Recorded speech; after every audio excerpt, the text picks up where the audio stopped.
আসসালামু আলাইকুম viewers, welcome back to my channel technology training. আশা করি আপনারা সবাই ভালো আছেন।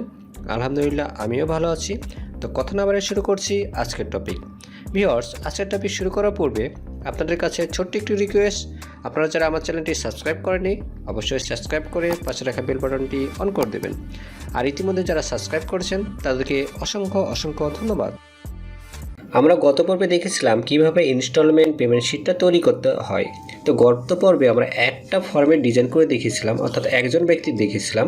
কিন্তু যদি আপনি ব্যাংকের কর্মচারী হন সেক্ষেত্রে তো আপনার একজন ব্যক্তি শুধুমাত্র আপনার কাছ থেকে লোন নেবে না, অনেকজন নিতে পারে, হাজার জন্য নিতে পারে, 100 জন নিতে পারে, 200 জনও নিতে পারে। ঠিক আছে, তো আজকের ক্লাসে দেখে নেব কিভাবে আপনার এক ফরম্যাটে ডিজাইন করে একাধিক ব্যক্তির একাধিক পার্সেন্টেজে একাধিক বছর মেয়াদি বা সময়ে আমরা ইনস্টলমেন্ট পেমেন্ট শিটটা তৈরি করতে পারি। ঠিক আছে, ওকে। তো চলুন শুরু করা যাক আজকের টপিক। সেই জন্য আমরা এই ফরম্যাটের যে কোনো একটাতে কাজটা রাখার পর প্রথমে ক্লিক করব ডাটা, তারপর ক্লিক করব, দেখেন লেখা আছে হোয়াট ইফ অ্যানালাইসিস, এখানে ক্লিক করব। তারপর লেখা আছে সিনারিও অ্যান্ড ম্যানেজার, এখানে ক্লিক করব। ক্লিক করার পর এখানে লেখা আছে অ্যাড বাটনে ক্লিক করব। ক্লিক করার পর লেখা আছে সিনারিও নেম, এখানে আপনি যে ব্যক্তির লোন শিটটা তৈরি করতে চাইছেন সেই ব্যক্তির নামটা লিখে দিবেন। যেরকম মনে করলাম মিস্টার মেহেদি। ঠিক আছে, ওকে, নাম লিখে দিবেন, অর্থাৎ যে ব্যক্তি আপনার কাছে লোন নিয়েছে সেই ব্যক্তির নামটা লিখে দিবেন সিনিয়রি নেমে। এরপর চেঞ্জিং সেল, এখানে আপনি আপনার যে সেলে ভ্যালু লিখেছেন, দেখেন আপনার কোন সেলে ভ্যালু লিখেছেন, D3 D4 ইন্টারেস্ট ভ্যালু লিখেছেন, D5-এ লিখেছেন ইয়ার ভ্যালু। তো এই পুরোটা এইভাবে করে সিলেক্ট করে দেবেন। ঠিক আছে, অর্থাৎ আপনার ভ্যালু সেলগুলো সিলেক্ট করে দেবেন। বুঝতে পারছি, দেখেন D3 D4 5 পুরোটাই নিয়ে নিয়েছে। ওকে, দেন ওকে বাটনে ক্লিক করবেন। ক্লিক করার পর দেখেন D3-তে আপনি কী লিখেছেন, অ্যামাউন্ট লিখেছেন। ঠিক তেমনভাবে মিস্টার মেহেদি কত টাকা অ্যামাউন্ট নিয়েছে, অর্থাৎ কত টাকা আপনার কাছে লোন নিয়েছে সেটা এখানে লিখে দেবেন। মনে করলাম 9 লক্ষ টাকা লোন নিয়েছে, আমি টাইপ করে দিলাম। ঠিক আছে, এবং তার সাথে কোন চুক্তি হয়েছে আপনার, ইন্টারেস্ট। দেখেন D4-এ আপনি কী লিখেছেন, ইন্টারেস্ট লিখেছেন, তাই না? তো এখানেও ইন্টারেস্টটা বসাই দেবেন, অর্থাৎ বাৎসরিক কত পার্সেন্ট সুদ দিবে সেই চুক্তিটা হয়েছে সেই পার্সেন্টেজ রেটটা এখানে বসাই দেবেন। মনে করলাম চুক্তি হয়েছে 8%-এর, ঠিক আছে, 80% দেবেন। ঠিক আছে, অথবা আপনি এভাবেও লিখতে পারেন 0.08, এটাও কিন্তু 8%। ঠিক আছে, তো আপনার যে কোনো একভাবে লিখবেন, আমি 8%-এ লিখলাম। ঠিক আছে, ওকে। এরপর D5-এ আপনি কি লিখেছেন, ইয়ার লিখেছেন, তাই না?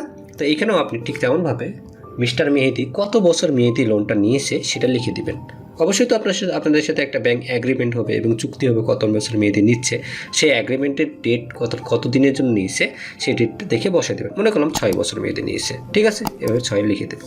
তারপর আরেকজন ব্যক্তি যদি করতে চান তাহলে কোথায় ক্লিক করবেন, আবার অ্যাডে ক্লিক করবেন। অ্যাডে ক্লিক করার পর ঠিক পূর্বের নেই সিনিয়র নেমে সেই ব্যক্তির নাম লিখে দেবেন, আরেকজন ব্যক্তির নাম। তো আমি লিখলাম মিস্টার, মনে করলাম হাসান। মিস্টার হাসান নিয়েছে লোন।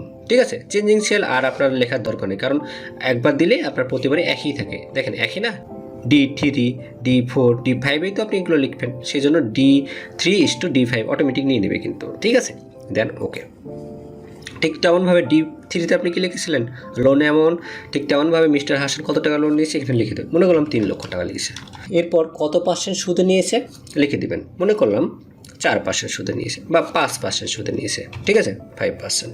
এবং সে কত বছর মেয়াদি নিয়েছে, মনে করলাম 2 বছর মেয়াদি নিয়েছে। ঠিক আছে, এভাবে লিখে দেবেন। এবং আরেকজন ব্যক্তি অ্যাড করতে হলে আবার কোথায়, অ্যাডে ক্লিক করবেন। ঠিক পূর্বের নাই লিখে দেবেন, এখানে আরেকজন ব্যক্তি অ্যাডের নাম দিয়ে দেন। যেরকম মনে করলাম লিখলাম মিসেস নিহা। দেন ওকে বাটনে ক্লিক করবেন। ক্লিক করার পর ঠিক পূর্বের নেই আপনি লিখে দিবেন কত টাকা সে লোন নিয়েছে। মনে করলাম 10 লক্ষ টাকা লোন নিয়েছে। ঠিক আছে, এবং সে কত পার্সেন্ট সুদে নিয়েছে, মনে করলাম 10%, কারণ D4-এ আমরা সুদের রেটটা লিখেছিলাম। ঠিক আছে, সেজন্য এখানেও লিখে দেবেন D4-এ ইন্টারেস্টের সুদের রেটটা 10%। এবং সে কত বছরের জন্য নিয়েছে, মনে করলাম 10 বছরের জন্য নিয়েছে। ঠিক তেমনভাবে D5-এ আমরা কি লিখেছিলাম, ইয়ার লিখেছিলাম, সেই জন্য এখানেও D5-এ ইয়ারটা লিখে দেবেন। এরপর যদি আরও থাকে আবার অ্যাড ক্লিক করবেন। ঠিক পূর্বের নেয় আপনি নামটা লিখে দেবেন। যেরকম আরেকজন ব্যক্তির নাম আমি দিই তুহির নাম দিলাম। দেন ওকে বাটনে ক্লিক করলাম এবং তার অ্যামাউন্ট কত পার্সেন্ট সুদ নিয়েছে, কত টাকা লোন নিয়েছে, যেরকম মনে করলাম 7.5 লক্ষ টাকা। ঠিক আছে, এবং কত পার্সেন্ট সুদে নিয়েছে, মনে করলাম 7% সুদে নিয়েছে। এবং কত বছর মেয়াদি নিয়েছে, মনে করলাম 4 বছর মেয়াদি নিয়েছে। ঠিক আছে, এভাবে যদি আবার প্রয়োজন হয় আবার অ্যাডে ক্লিক করবেন। এভাবে আপনি প্রতিটা ব্যক্তির নাম লিখে দেবেন এবং অ্যামাউন্টগুলো ভ্যালুগুলো লিখে দিবেন। ঠিক আছে, আমি এই 3 4 4টা দিয়ে দেখাচ্ছি। দেন ওকে বাটনে ক্লিক করবেন। ক্লিক করার পর এই অপশনটা আসবে। এরপর যদি আরও চান তাহলে অ্যাডে ক্লিক করবেন। অ্যাডে ক্লিক করার পর আবার পূর্বের নাম লিখে দিবেন। একটা লিখে দিচ্ছি আমি যেরকম, দেন ওকে, তার অ্যামাউন্টটা দিয়ে দেবো এবং তার পার্সেন্টেজটা দিয়ে দেবো। ঠিক আছে, যে কোনো একভাবে পার্সেন্টেজটা দিবেন এবং তার ইয়ারটা দিয়ে দেবো। ঠিক আছে, ওদেরকে দেন। ঠিক আছে, এরপর যদি কোনো এন্ট্রি আপনি ডিলিট করতে চান তাহলে ডিলিট বাটনে প্রেস করবেন। ঠিক আছে, এরপর কোনো মনে করেন কি আপনার নেহা যে নিয়েছিল সেই 10 লক্ষ টাকা না, আপনি ভুল করে 10 লক্ষ টাকা লিখে দিয়েছেন, সে লিখেছিল 8 লক্ষ টাকা, মানে এডিট করতে চাইছেন। সেক্ষেত্রে এডিটে ক্লিক করবেন। ক্লিক করার পর ওকে বাটনে ক্লিক করবেন। তার এমন টাকা কত ছিল? 10 লক্ষ, কিন্তু সে নিয়েছিল 8 লক্ষ। ঠিক আছে, 8 লক্ষ লিখে নেবেন এবং তার পার্সেন্টেজটা কত? 10% দিয়েছি, আমি চাইছি 8%। ঠিক আছে, 8%। এবং সে কত বছর মেয়াদে নিয়েছিল? 10 বছর মেয়াদে, কিন্তু পরবর্তী রিয়েলাইজ করছে না 6 বছর মেয়াদে। আমার টাইপিংয়ে ভুল হয়েছিল, এরকম রিয়েলাইজ করছে। তো এডিটের মাধ্যমে এটা ঠিক করে নেবেন। দেন ওকে। ঠিক আছে, এবং ম্যানেজের মাধ্যমে কি আপনি এটাকে ম্যানেজ করতে পারেন, অর্থাৎ শিট 1, শিট 2, শিট 3। ঠিক আছে, যে কোনো একভাবে ম্যানেজ করে নিতে পারেন।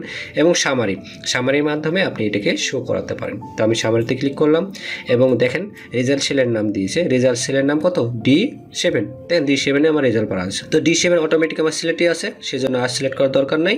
যদি না সিলেক্ট থাকতো তাহলে আমরা এখানে লিখে দিতাম রেজাল্ট সেলের নাম। ঠিক আছে, দেন ওকে বাটনে ক্লিক করব।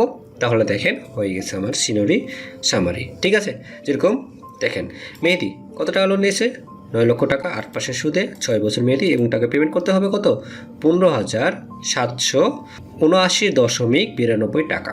ঠিক আছে, যেরকম তুহিন কত টাকা লোন নিয়েছে? 7,500, 7% সুদে, 4 বছর মেয়াদি এবং তাকে পেমেন্ট করতে হবে পার মান্থ কত? 17,959.68 টাকা। মিসেস নেহা কত টাকা নিয়েছে? 8 লক্ষ টাকা, 8% সুদে, 6 বছর মেয়াদি, তাকে পার মান্থ কত টাকা পেমেন্ট করতে হবে? 14,026.59 টাকা।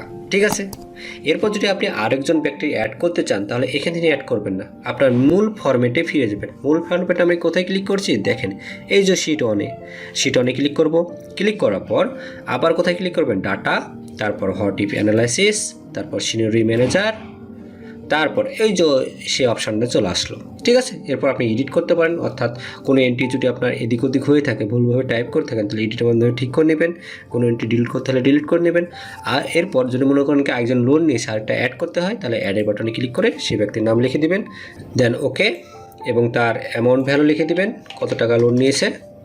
ঠিক আছে, এবং তার পার্সেন্টেজ রেট কত পার্সেন্ট নিয়েছে, যেরকম 5%, এবং তার কত বছর মেয়াদি, যেরকম 4 বছর মেয়াদি।